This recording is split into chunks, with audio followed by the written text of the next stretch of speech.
بسم الله الرحمن الرحيم. ألف لام را، تلك آيات الكتاب المبين. إنا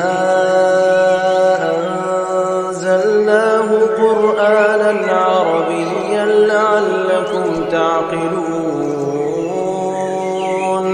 نحن نقص عليك أحسن القصص بما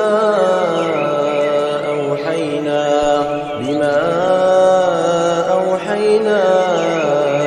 إليك هذا القرآن، وإن كنت من قبله لمن الغافلين. إذ قال يوسف لأبيه يا أبت إني رأيت 11 كوكبا والشمس والقمر رأيتهم لي ساجدين.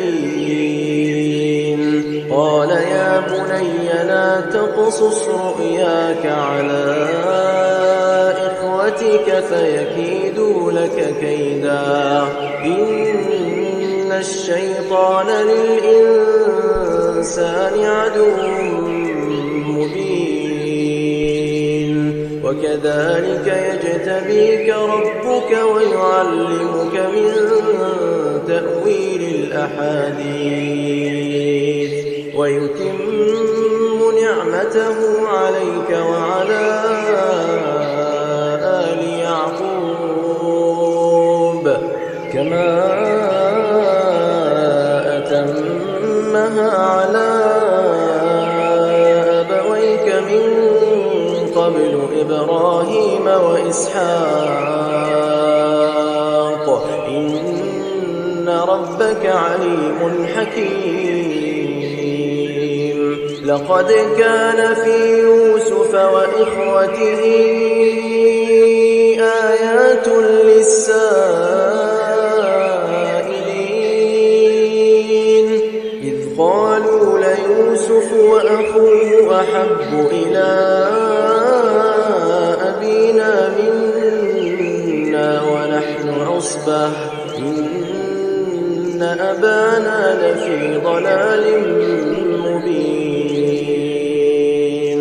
اقتلوا يوسف أو اطرحوه أرضا يخل لكم وجه أبيكم وتكونوا من بعده قوما صالحين. قال قائل منهم لا تقتلوا يوسف وألقوه في غيابة الجب يلتقطه بعض السيارة إن كنتم فاعلين. قالوا يا أبانا ما لك لا تأمنا على يوسف وإنا له لناصحون. أرسله معنا غدا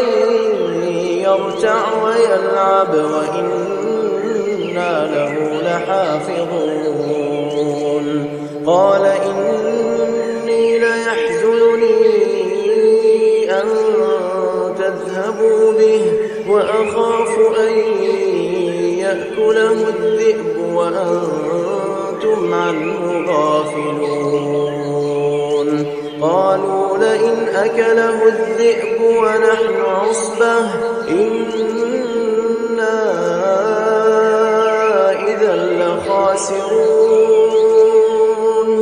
فلما ذهبوا به وأجمعوا أن يجعلوه في غيابة الجب وأوحينا إليه لتنبئنهم بأمرهم هذا وهم لا يشعرون. وجاءوا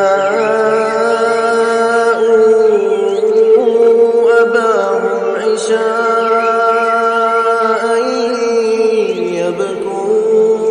يبكون قالوا يا أبانا إنا ذهبنا نستبق وتركنا يوسف عند متاعنا فأكله الذئب وما أنت بمؤمن لنا ولو كنا صادقين وجاءوا على قميصه بدم كذب قال بل سولت لكم أنفسكم أمرا فصبر جميل والله المستعان على ما تصفون وجاءت سيارة فأرسلوا واردهم فأدلى دلوه قال يا بشرى هذا غلام وأسروه بضاعة والله عليم بما يعملون وشروه بثمن بخس دراهم معدودة وكانوا فيه من الزاهدين وقال الذي اشتراه من مصر لامرأته أكرمي مثواه عسى أن ينفعنا أو نتخذه ولدا وكذلك مكنا ليوسف في الأرض ولنعلمه من تأويل الأحاديث والله غالب على أمره ولكن أكثر الناس لا يعلمون ولما بلغ أشده آتيناه حكما وعلما وكذلك نجزي المحسنين وراودته التي هو في بيتها عن نفسه وغلقت الأبواب وقالت هيت لك قال معاذ الله إنه ربي أحسن مثواي إنه لا يفلح الظالمون ولقد همت به وهم بها لولا أن رأى برهان ربه كذلك لنصرف عنه السوء والفحشاء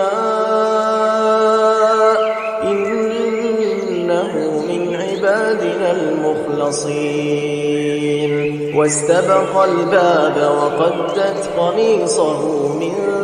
دبر وألف يا سيدها لدى الباب قالت ما جزاء من أراد بأهلك سوءا إلا أن يسجن أو عذاب أليم قال هي راودتني عن نفسي وشهد شاهد من أهلها إن كان قميصه قد من قبل فصدقت وهو من الكاذبين وإن كان قميصه قد من دبر فكذبت وهو من الصادقين فلما رأى قميصه قد من دبر قال إنه من كيدكن إن كيدكن عظيم يوسف أعرض عن هذا واستغفري لذنبك إنك كنت من الخاطئين وقال نسوة في المدينة امرأة العزيز تراود فتاها عن نفسه قد شغفها حبا إنا لنراها في ضلال مبين فلما سمعت بمكرهن أرسلت إليهن وأعتدت لهن متكئا وآتت كل واحدة منهن سكينا وقالت اخرج عليهن فلما رأينه أكبرنه وقطعن أيديهن وقلن حاش لله ما هذا بشرا إن هذا إلا ملك كريم قالت فذلكن الذي لمتنني فيه ولقد راودته عن نفسه فاستعصم ولئن لم يفعل ما آمره ليسجنن وليكونن من الصاغرين قال رب السجن أحب إلي مما يدعونني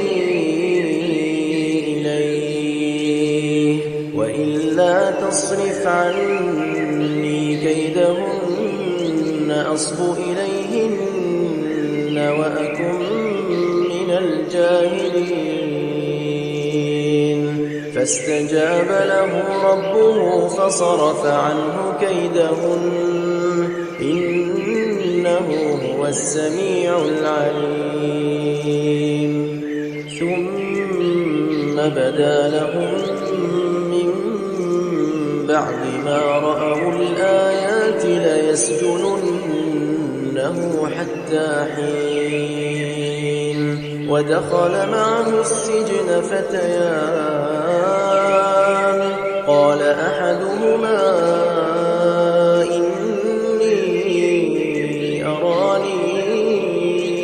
أعصر خمرا وقال الآخر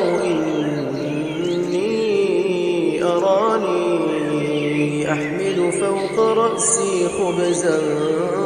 تأكل الطير منه نبئنا بتأويله إنا نراك من المحسنين قال لا يأتيكما طعام ترزقانه إلا نبأتكما بتأويله قبل أن يأتيكما ذلكما مما علمني ربي إني تركت ملة قوم لا يؤمنون بالله وهم بالآخرة هم كافرون واتبعت ملة آبائي إبراهيم وإسحاق ويعقوب ما كان لنا أن نشرك بالله من شيء ذلك من فضل الله علينا وعلى الناس ولكن أكثر الناس لا يشكرون يا صاحبي السجن أأرباب متفرقون خير أم الله الواحد القهار ما تعبدون من دونه إلا أسماء سميتموها أنتم وآباؤكم ما أنزل الله بها من سلطان إن الحكم إلا لله أمر أن لا تعبدوا إلا إياه ذلك الدين القيم ولكن أكثر الناس لا يعلمون يا صاحبي السجن أما أحدكما فيسقي ربه خمرا وأما الآخر فيصلب فتأكل الطير من رأسه قضي الأمر الذي فيه تستفتيان وقال للذي ظن أنه ناج منهما اذكرني عند ربك فأنساه الشيطان ذكر ربه فلبث في السجن بضع سنين وقال الملك إني أرى 7 بقرات سمان يأكلهن 7 عجاف و7 سنبلات خضر وأخر يابسات يا أيها الملأ أفتوني في رؤياي إن كنتم للرؤيا تعبرون قالوا أضغاث أحلام وما نحن بتأويل الأحلام بعالمين وقال الذي نجا منهما وادكر بعد أمة أنا أنبئكم بتأويله فأرسلون يوسف أيها الصديق أفتنا في 7 بقرات سمان يأكلهن 7 عجاف و7 سنبلات خضر وأخر يابسات لعلي أرجع إلى الناس لعلهم يعلمون قال تزرعون 7 سنين دأبا فما حصدتم فذروه في سنبله إلا قليلا مما تأكلون ثم يأتي من بعد ذلك 7 شداد يأكلن ما قدمتم لهن إلا قليلا مما تحصنون ثم يأتي من بعد ذلك عام فيه يغاث الناس وفيه يعصرون وقال الملك ائتوني به فلما جاءه الرسول قال ارجع إلى ربك فاسأله ما بال النسوة اللاتي قطعن أيديهن إن ربي بكيدهن عليم قال ما خطبكن إذ راوتن يوسف عن نفسه قلن حاش لله ما علمنا عليه من سوء قالت امرأة العزيز الآن حصحص الحق أنا راودته عن نفسه وإنه لمن الصادقين ذلك ليعلم أني لم أخنه بالغيب وأن الله لا يهدي كيد الخائنين.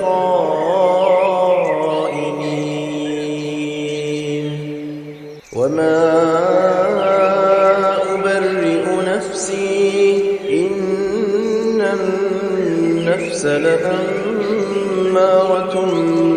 بالسوء إلا ما رحم ربي إن ربي غفور رحيم. وقال الملك ائتوني به أستخلصه لنفسي فلما كلمه قال إنك اليوم لدينا مكين أمين. قال اجعلني على خزائن الأرض إني حفيظ عليم. وكذلك مكنا ليوسف في الأرض يتبوأ منها حيث يشاء نصيب برحمتنا من نشاء ولا نضيع أجر المحسنين. ولأجر الآخرة خير للذين آمنوا وكانوا يتقون. وجاء إخوة يوسف فدخلوا عليه فعرفهم وهم له منكرون. ولما جهزهم بجهازهم قال ائتوني بأخ لكم من أبيكم ألا ترون أني أوفي الكيل وأنا خير المنزلين. فإن لم تأتوني به فلا كيل لكم عندي ولا تقربون. قالوا سنراود عنه أباه وإنا لفاعلون. وقال لفتيانه اجعلوا بضاعتهم في رحالهم لعلهم يعرفونها إذا انقلبوا إلى أهلهم لعلهم يرجعون. فلما رجعوا إلى أبيهم قالوا يا أبانا منع منا الكيل فأرسل معنا أخانا نكتل وإنا له لحافظون. قال هل آمنكم عليه إلا كما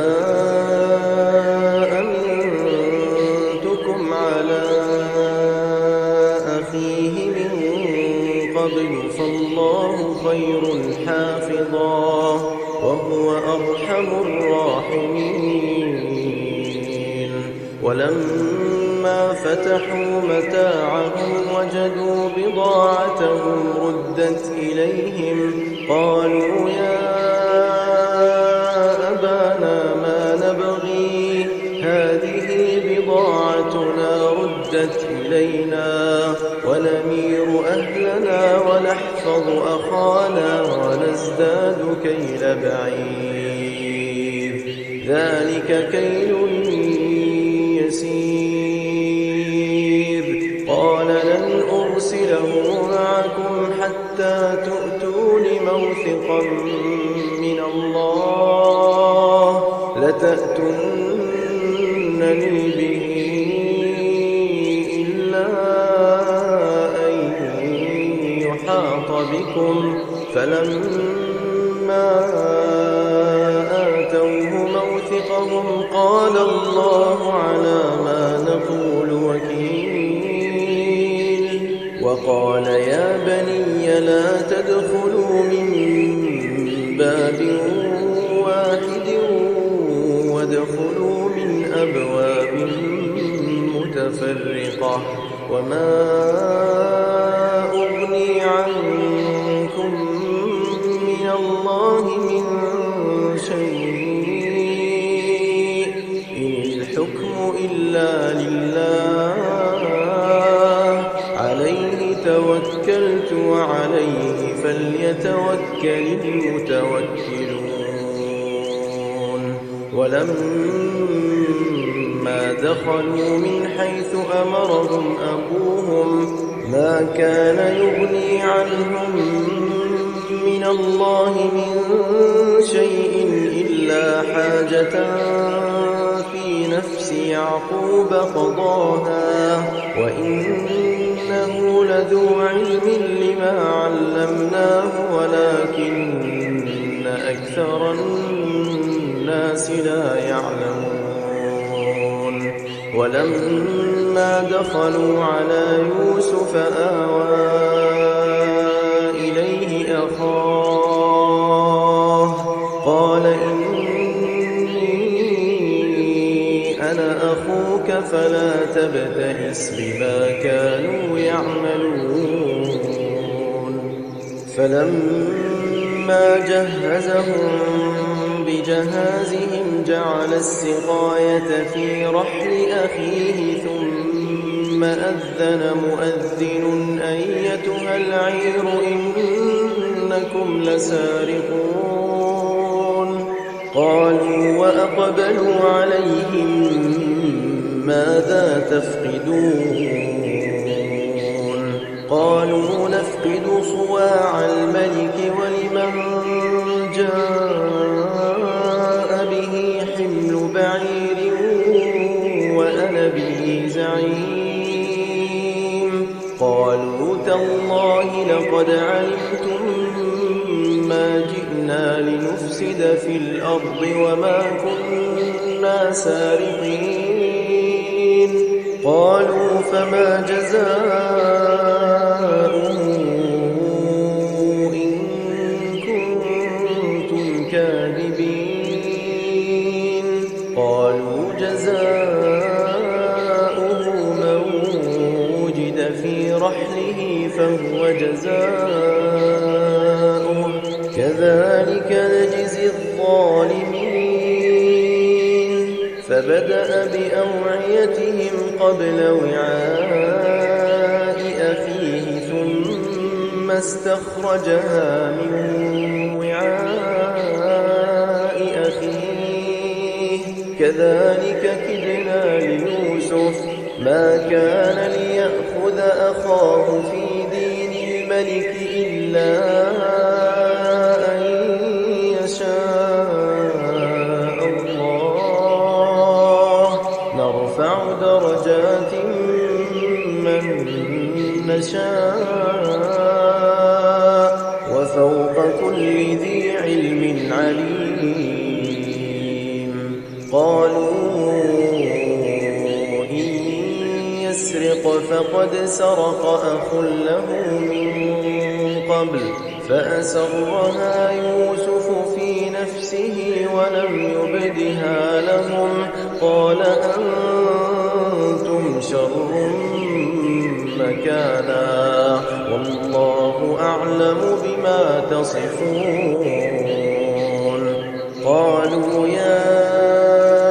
أيها العزيز إن له أبا شيخا كبيرا فخذ أحدنا مكانه إنا نراك من المحسنين قال معاذ الله أن نأخذ إلا من وجدنا متاعنا عنده إنا إذا لظالمون فلما استيئسوا منه خلصوا نجيا قال كبيرهم ألم تعلموا أن أباكم قد أخذ عليكم موثقا من الله ومن قبل ما فرطتم في يوسف فلن أبرح الأرض حتى يأذن لي أبي أو يحكم الله لي وهو خير الحاكمين ارجعوا إلى أبيكم فقولوا يا أبانا إن ابنك سرق وما شهدنا إلا بما علمنا وما كنا للغيب حافظين واسأل القرية التي كنا فيها والعير التي أقبلنا فيها وإنا لصادقون قال بل سولت لكم أنفسكم أمرا فصبر جميل عسى الله أن يأتيني بهم جميعا إنه هو العليم الحكيم وتولى عنهم وقال يا أسفا على يوسف وابيضت عيناه من الحزن فهو كظيم قالوا تالله تفتأ تذكر يوسف حتى تكون حرضا أو تكون من الهالكين قال إنما أشكو بثي وحزني إلى الله وأعلم من الله ما لا تعلمون يا بني يذهبوا فتحسسوا من يوسف وأخيه ولا تيأسوا من روح الله إنه لا ييأس من روح الله إلا القوم الكافرون فلما دخلوا عليه قالوا يا أيها العزيز مسنا وأهلنا الضر وجئنا ببضاعة مزجاة فأوف لنا الكيل وتصدق علينا إن الله يجزي المتصدقين قال هل علمتم ما فعلتم بيوسف وأخيه إذ أنتم جاهلون قالوا أئنك لأنت يوسف قال أنا يوسف وهذا أخي قد من الله علينا إنه من يتق ويصبر فإن الله لا يضيع أجر المحسنين قالوا تالله لقد آثرك الله علينا وإن كنا لخاطئين قال لا تثريب عليكم اليوم يغفر الله لكم وهو أرحم الراحمين اذهبوا بقميصي هذا فألقوه على وجه أبي يأت بصيرا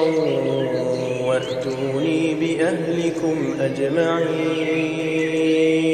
ولما فصلت العير قال أبوهم إني لأجد ريح يوسف لولا أن تفندون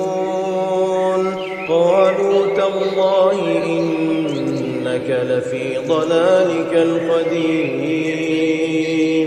فلما أن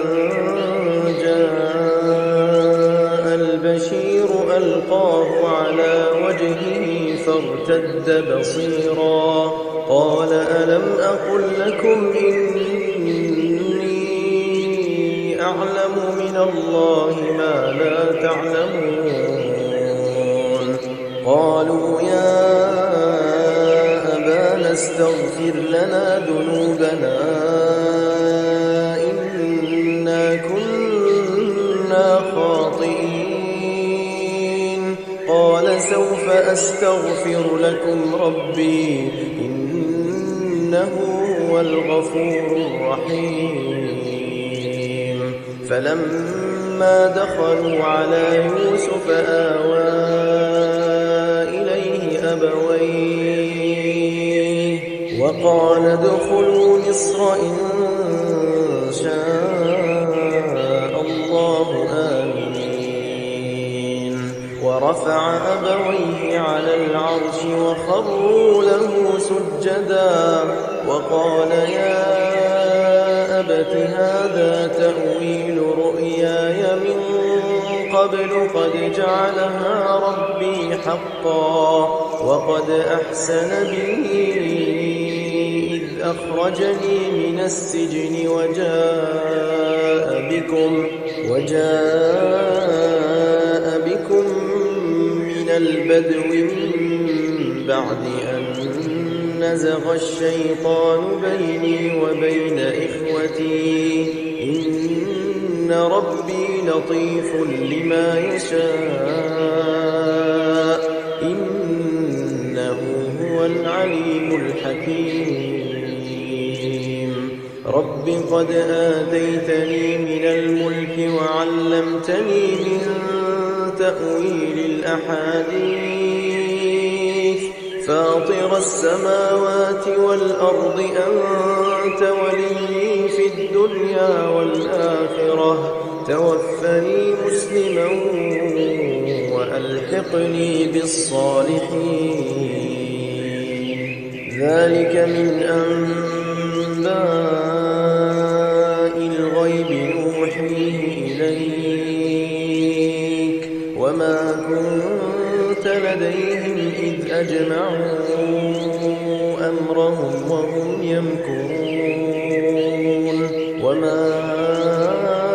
أكثر الناس ولو حرصت بمؤمنين وما تسألهم عليه من أجر إن هو إلا ذكر للعالمين وكأي من آية في السماوات والأرض يمرون عليها وهم عنها معرضون وما يؤمن أكثرهم بالله إلا وهم مشركون أفأمنوا أن تأتيهم غاشية من عذاب الله أو تأتيهم الساعة بغتة وهم لا يشعرون قل هذه سبيلي أدعو إلى الله على بصيرة أنا ومن اتبعني وسبحان الله وما أنا من المشركين وما أرسلنا من قبلك إلا رجالا نوحي إليهم من أهل القرى أفلم يسيروا في الأرض فينظروا كيف كان عاقبة الذين من قبلهم ولدار الآخرة خير للذين اتقوا أفلا تعقلون حتى إذا استيأس الرسل وظنوا أنهم قد كذبوا جاءهم جاءهم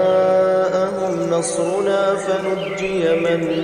نشاء ولا يرد بأسنا عن القوم المجرمين لقد كان في قصصهم عبرة لأولي الألباب ما كان حديثا يفترى ولكن تصديق الذي بين يديه وتفصيل كل شيء وهدى ورحمة لقوم يؤمنون إنما المؤمنون الذين إذا ذكر الله وجلت قلوبهم بسم الله الرحمن الرحيم ألف لام را تلك آيات الكتاب المبين إنا أنزلناه قرآنا عربيا لعلكم تعقلون نحن نقص عليك أحسن القصص بما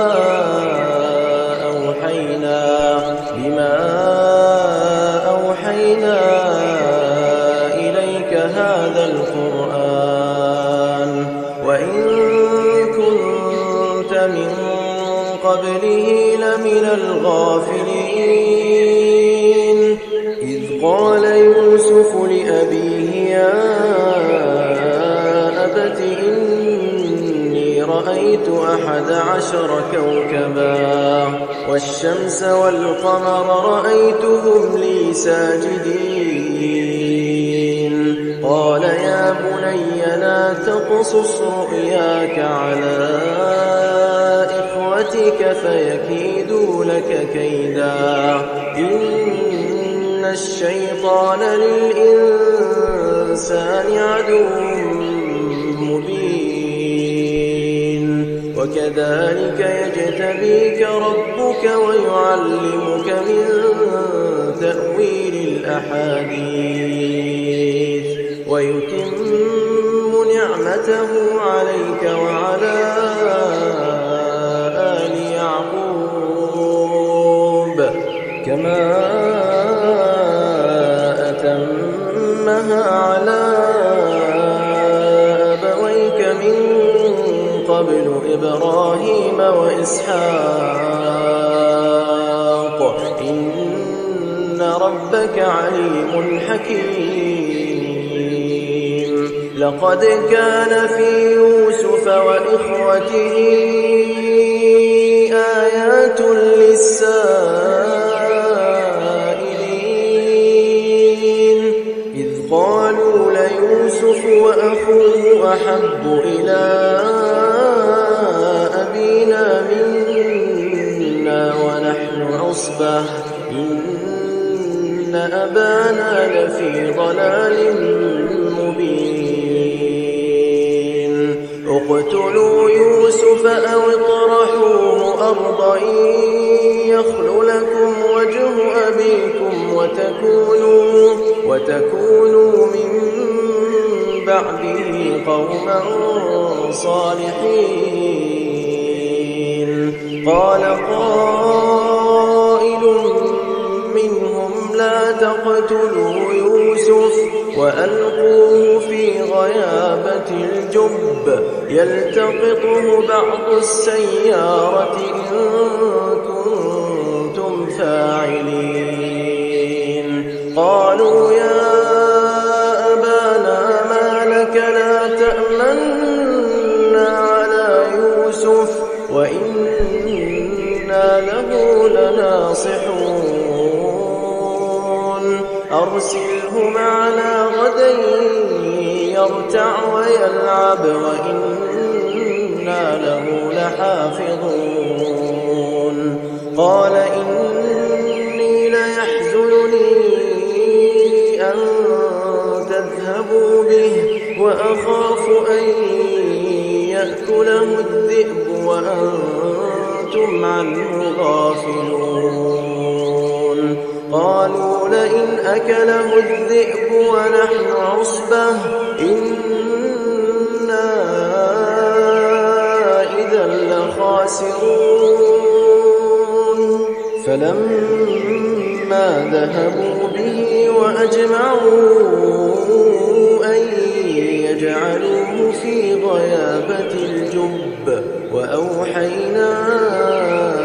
إليه لتنبئنهم بأمرهم هذا وهم لا يشعرون وجاءوا أباهم عشاء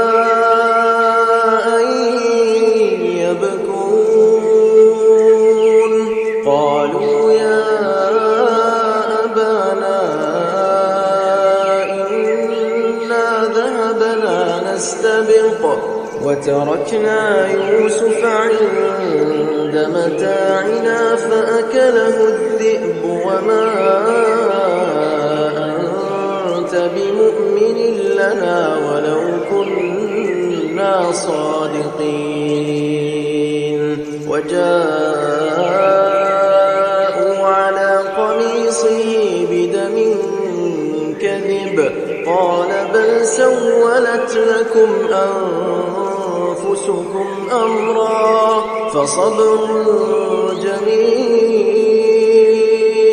والله المستعان على ما تصفون وجاءت سيارة فأرسلوا واردهم فأدلى دلوه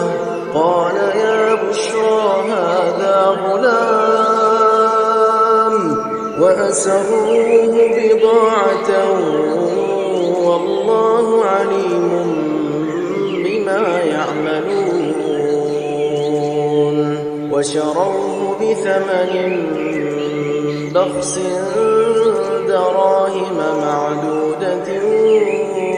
وكانوا فيه من الزاهدين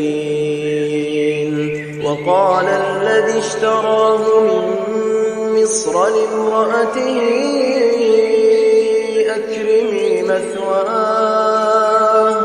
عسى أن ينفعنا أو نتخذه ولدا وكذلك مكنا ليوسف في الأرض ولنعلمه من تأويل الأحاديث والله غالب على أمره ولكن أكثر الناس لا يعلمون ولما بلغ أشده آتيناه حكما وعلما وكذلك نجزي المحسنين وراودته التي هو في بيتها عن نفسه وغلقت الأبواب وقالت هيت لك قال معاذ الله إنه ربي أحسن مثواي إنه لا يفلح الظالمون ولقد همت به وهم بها لولا أن رأى برهان ربه كذلك لنصرف عنه السوء والفحشاء إنه من عبادنا المخلصين واستبق الباب وقدت قميصه من دبر وألف يا سيدها لدى الباب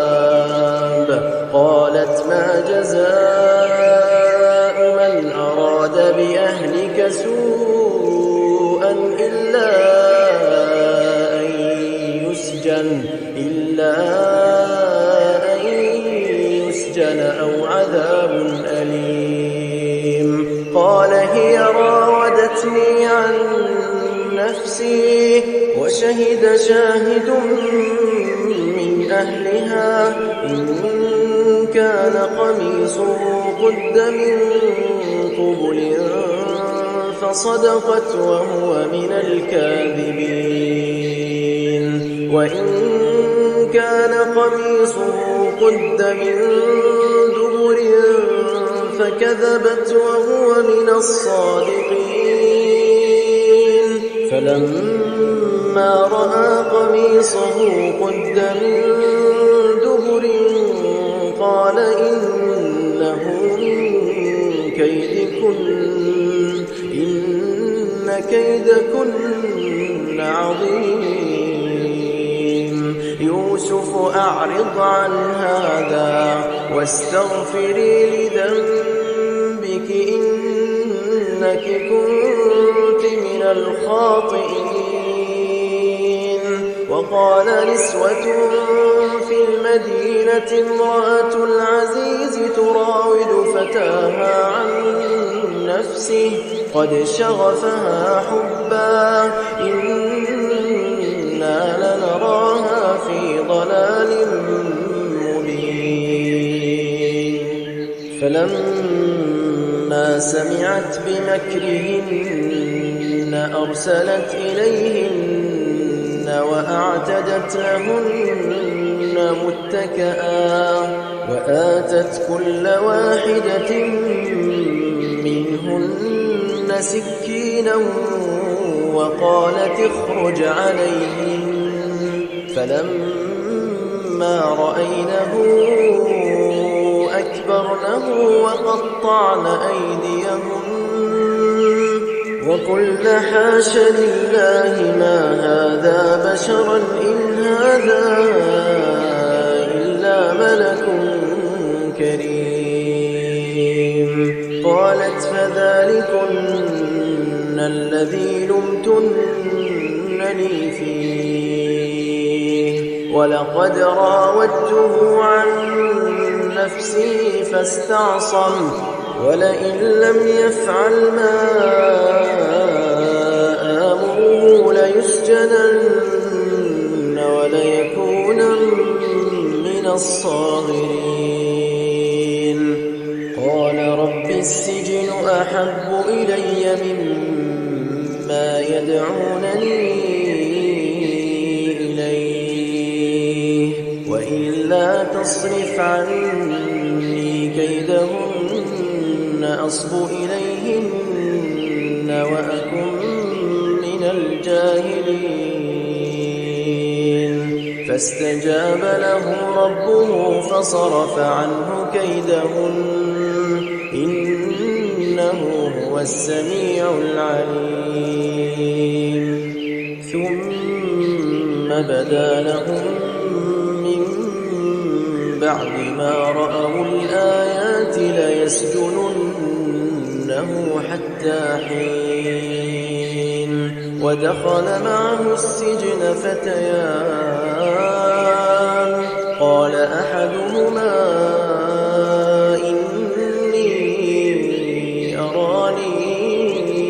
أعصر خمرا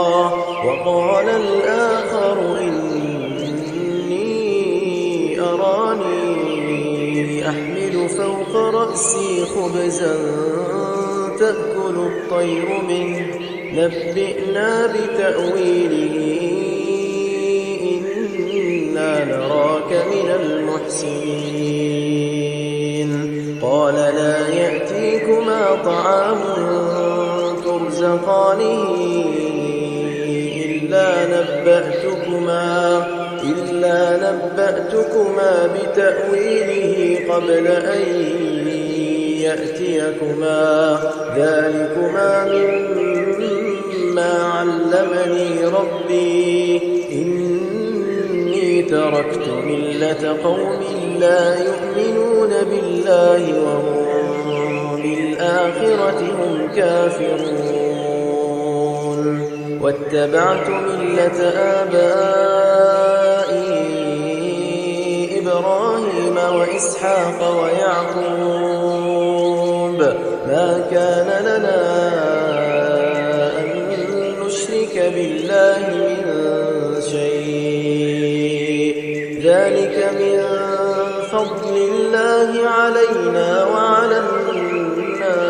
الناس ولكن أكثر الناس لا يشكرون يا صاحبي السجن أأرباب متفرقون خير أم الله الواحد القهار لا تعبدون من دونه إلا أسماء سميتموها أنتم وآباؤكم ما أنزل الله بها من سلطان إن الحكم إلا لله أمر أن لا تعبدوا إلا إياه ذلك الدين القيم ولكن أكثر الناس لا يعلمون يا صاحبي السجن أما أحدكما فيسقي ربه خمرا وأما الآخر فيصلب فتأكل الطير من رأسه قضي الأمر الذي فيه تستفتيان وقال للذي ظن أنه ناج منهما اذكرني عند ربك فأنساه الشيطان ذكر ربه فلبث في السجن 9 سنين وقال الملك إني أرى 7 بقرات سمان يأكلهن 7 عجاف و7 سنبلات خضر وأخر يابسات يا أيها الملأ أفتوني في رؤياي إن كنتم للرؤيا تعبرون قالوا أضغاث أحلام وما نحن بتأويل الأحلام بعالمين وقال الذي نجا منهما وادكر بعد أمة أنا أنبئكم بتأويله فأرسلون يوسف أيها الصديق أفتنا في 7 بقرات سمان يأكلهن 7 عجاف و7 سنبلات خضر وأخر يابسات لعلي أرجع إلى الناس لعلهم يعلمون قال تزرعون 7 سنين دأبا فما حصدتم فذروه في سنبله إلا قليلا مما تأكلون ثم يأتي من بعد ذلك 7 شداد يأكلن ما قدمتم لهن إلا قليلا مما تحصنون ثم يأتي من بعد ذلك عام فيه يغاث الناس وفيه يعصرون وقال الملك ائتوني به فلما جاء جاءه الرسول قال ارجع إلى ربك فاسأله ما بال النسوة اللاتي قطعن أيديهن إن ربي بكيدهن عليم قال ما خطبكن إذ راوتن يوسف عن نفسه قلن حاش لله ما علمنا عليه من سوء قالت امرأة العزيز الآن حصحص الحق أنا راودته عن نفسه وإنه لمن الصادقين ذلك ليعلم أني لم أخنه بالغيب وأن الله لا يهدي كيد الخائنين وما أبرئ نفسي إن النفس لأمارة بالسوء إلا ما رحم ربي إن ربي غفور رحيم وقال الملك ائتوني به أستخلصه لنفسي فلما كلمه قال إنك اليوم لدينا مكين أمين قال اجعلني على خزائن الأرض إني حفيظ عليم وكذلك مكنا ليوسف في الأرض يتبوأ منها حيث يشاء نصيب برحمتنا من نشاء ولا نضيع أجر المحسنين ولأجر الآخرة خير للذين آمنوا وكانوا يتقون وجاء إخوة يوسف فدخلوا عليه فعرفهم وهم له منكرون ولما جهزهم بجهازهم قال ائتوني بأخ لكم من أبيكم ألا ترون أني أوفي الكيل وأنا خير المنزلين فإن لم تأتوني به فلا كيل لكم عندي ولا تقربون قالوا سنراود عنه أباه وإنا لفاعلون وقال لفتيانه اجعلوا بضاعتهم في رحالهم لعلهم يعرفونها إذا انقلبوا إلى أهلهم لعلهم يرجعون فلما رجعوا إلى أبيهم قالوا يا أبانا منع منا الكيل فأرسل معنا أخانا نكتل وإنا له لحافظون قال هل آمنكم عليه إلا كما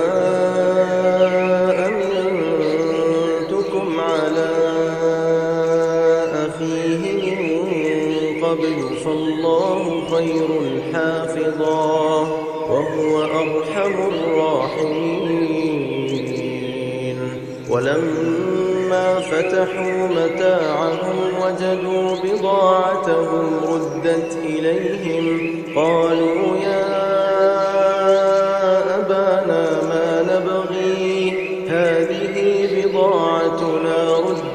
إلينا ونمير أهلنا ونحفظ أخانا ونزداد كيل بعير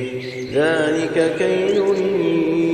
يسير قال لن أرسله معكم حتى تؤتون موثقا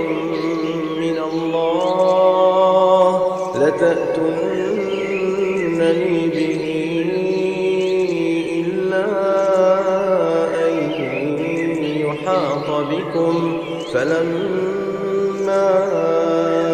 آتوه موثقهم قال الله على ما نقول وكيل وقال يا بني لا تدخلوا من باب واحد وادخلوا من أبواب متفرقة وما أغني عنكم من الله من شيء إن الحكم إلا لله عليه توكلت وعليه فليتوكل المتوكلون ولما دخلوا من حيث أمرهم أبوهم ما كان يغني عنهم من الله من شيء إلا حاجة في نفس يعقوب قضاها وإنه لذو علم لما علمناه ولكن أكثر الناس لا يعلمون ولما دخلوا على يوسف آوى إليه أخاه قال إني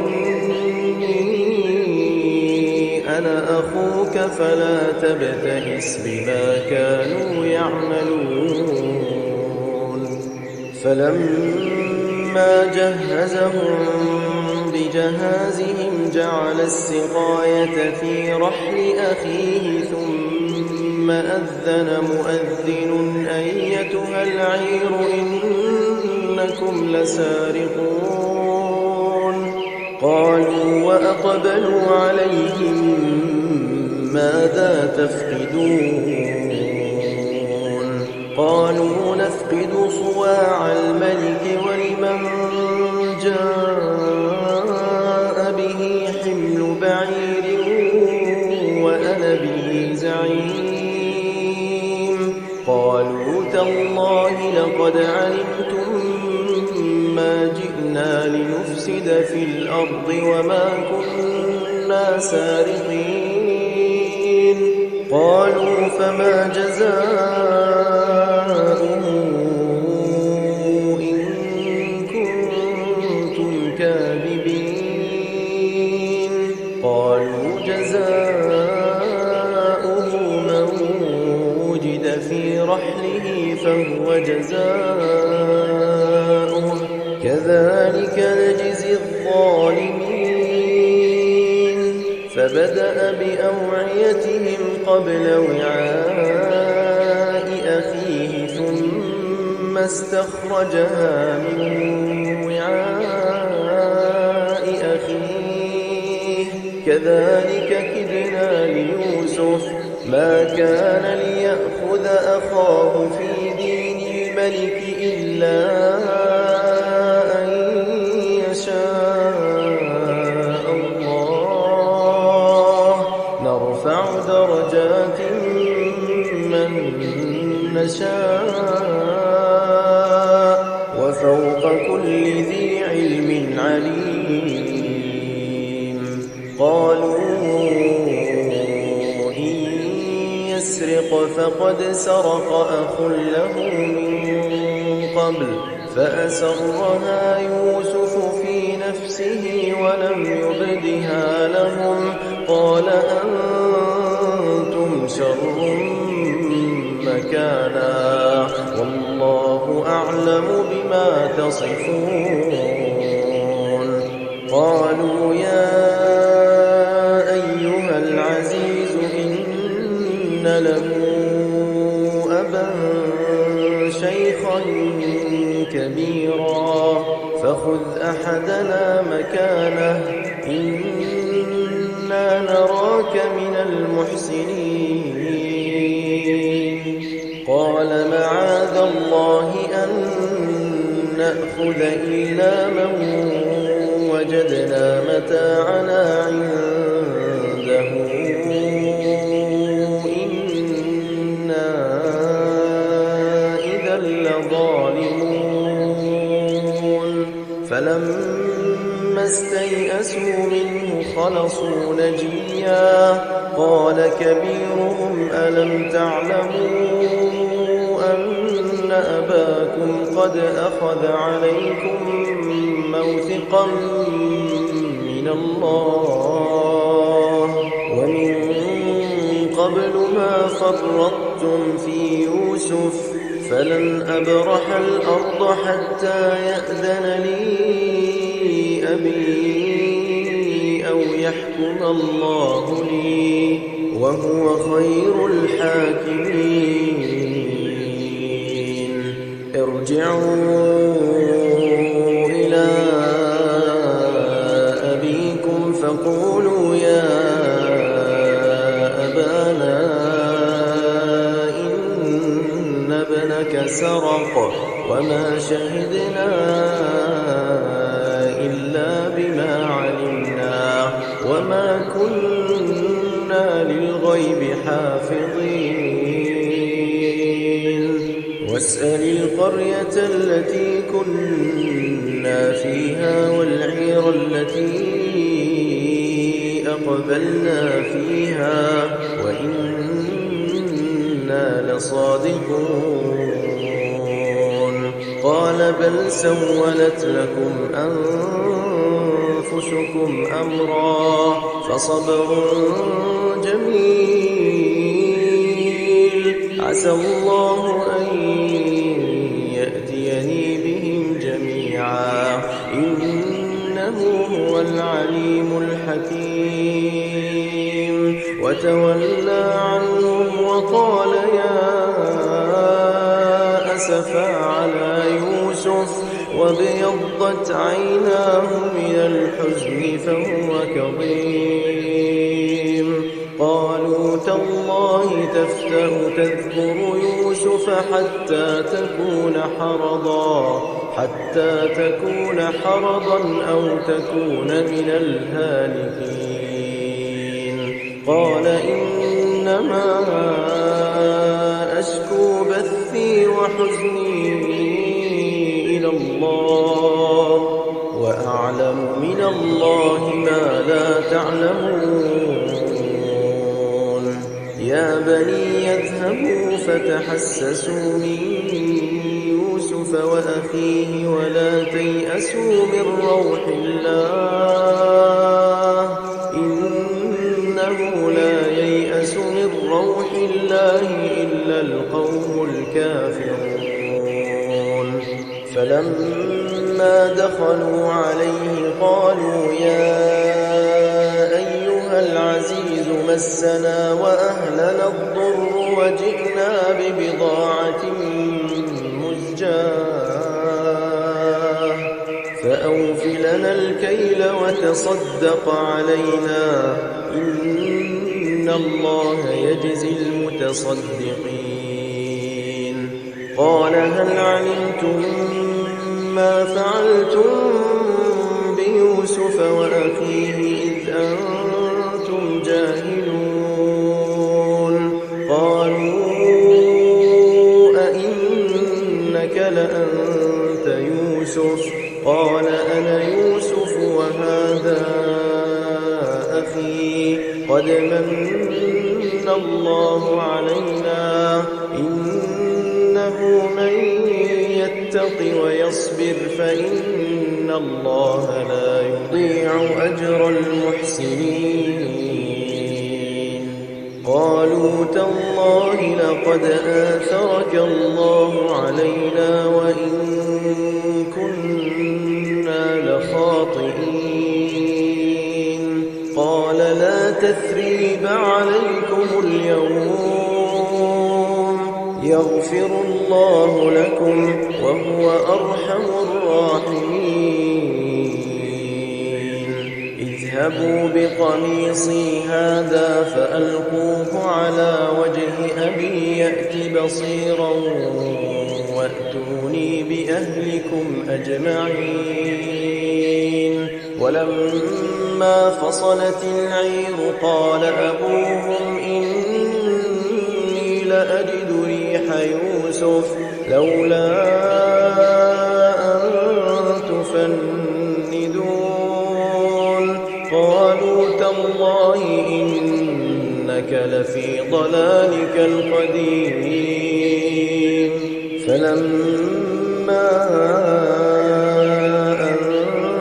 جاء البشير ألقاه على وجهه فارتد بصيرا قال ألم أقل لكم إني أعلم من الله ما لا تعلمون. قالوا يا أبانا استغفر لنا ذنوبنا إنا كنا خاطئين. قال سوف أستغفر لكم ربي إنه هو الغفور الرحيم. فلما دخلوا على يوسف آوى إليه أبويه وقال ادخلوا مصر إن شاء الله آمنين. ورفع أبويه على العرش وخروا له سجدا وقال يا أبت هذا تأويل رؤياي من قبل قد جعلها ربي حقا وقد أحسن بي إذ أخرجني من السجن وجاء بكم من البدو من بعد أن نزغ الشيطان بيني وبين إخوتي إن ربي لطيف لما يشاء إنه هو العليم الحكيم. رب قد آتيتني من الملك وعلمتني من تأويل الأحاديث فاطر السماوات والأرض أنت ولي في الدنيا والآخرة توفني مسلما وألحقني بالصالحين. ذلك من أنباء الغيب نوحيه إليك وما كنت لديهم إذ أجمعوا أمرهم وهم يمكرون. وما أكثر الناس ولو حرصت بمؤمنين وما تسألهم عليه من أجر إن هو إلا ذكر للعالمين. وكأين من آية في السماوات والأرض يمرون عليها وهم عنها معرضون. وما يؤمن أكثرهم بالله إلا وهم مشركون. أفأمنوا أن تأتيهم غاشية من عذاب الله أو تأتيهم الساعة بغتة وهم لا يشعرون. قل هذه سبيلي أدعو إلى الله على بصيرة أنا ومن اتبعني وسبحان الله وما أنا من المشركين. وما أرسلنا من قبلك إلا رجالا نوحي إليهم من أهل القرى أفلم يسيروا في الأرض فينظروا كيف كان عاقبة الذين من قبلهم ولدار الآخرة خير للذين اتقوا أفلا تعقلون حتى إذا استيأس الرسل وظنوا أنهم قد كذبوا جاءهم نصرنا فنجي من نشاء ولا يرد بأسنا عن القوم المجرمين لقد كان في قصصهم عبرة لأولي الألباب ما كان حديثا يفترى ولكن تصديق الذي بين يديه وتفصيل كل شيء وهدى ورحمة لقوم يؤمنون إنما المؤمنون الذين إذا ذكر الله وجلت قلوبهم